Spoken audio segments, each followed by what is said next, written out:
In this video, I'm going to show you how to fix New York Knicks official app not working. First, to resolve this issue, we will first head over to our device settings. From here, scroll down and tap on General. Once you're in the General Settings tab, look for iPhone Storage option and tap on it. Over here, you can either search for the app or you can scroll down and look for it. Then, tap on the app. On the next screen, you need to tap on the Offload app option. A confirmation pop-up will come up. Now tap on the Offload app option here. It'll take a bit for processing, and then a reinstall button will show up. Simply tap on it to reinstall the app. This should resolve the issue, but if it doesn't, then you need to check if the app is running an older version. Head over to App Store. From here, double tap on this search icon in the bottom right corner, and then search for the app.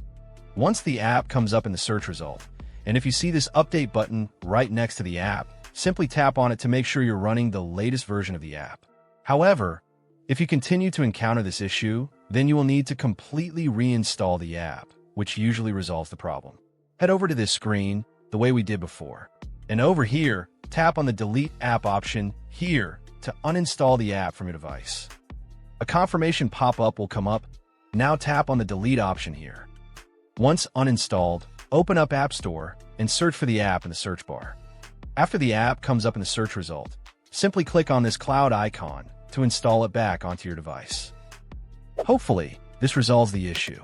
If it does, consider sending a super thanks to support our channel. And also don't forget to hit the subscribe button. We'll see you in the next video.